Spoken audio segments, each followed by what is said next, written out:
Tell us where she is and these people live, refuse, and they burn. It's really quite simple. We don't know who you want. Very well. Please, please.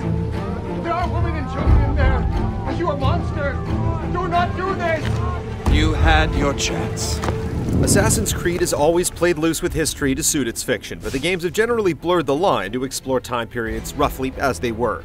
Now Ubisoft is flipping the script entirely in the Tyranny of King Washington, a 3-part What If DLC for Assassin's Creed 3 that sees the Founding Father corrupted by a piece of Eden.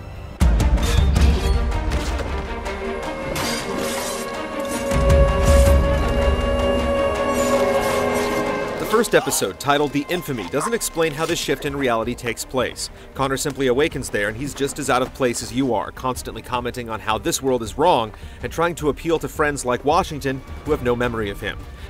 Why are you doing this? After all we accomplished? Take hold of your senses.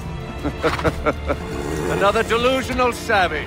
It's clear that in this world he's never left the tribe, and their desperation drives them to one's forbidden power gained by drinking the tea of the Great Willow. With Connor's confusion and bluecoats burning their own towns, the episode feels like an unsettling dream, and the surreal lack of context only makes it harder to swallow over-the-top dramatics, like Connor taking a trio of bullets to the chest. Give that here. For good measure.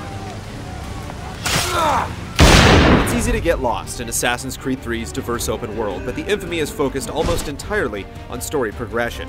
After a guided opening chapter, you're left to a single patch of frontier with uninspiring side quests like attacking prison convoys and handing meat to starving civilians, with scattered treasure chests simply restocking your supplies. Mother, this all becomes more and more difficult to understand.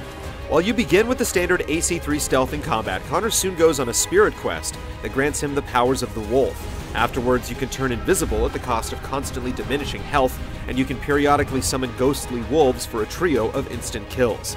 These abilities take some of the tedium out of stealth and quicken the pace of combat, which gives the episode a fresh twist.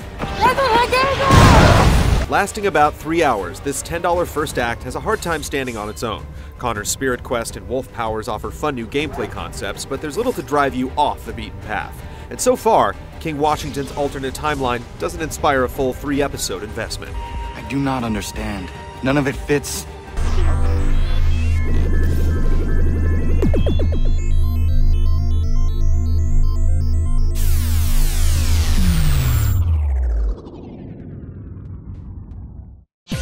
See this and other GT shows and game reviews on the GT Originals iOS app, available now on the App Store.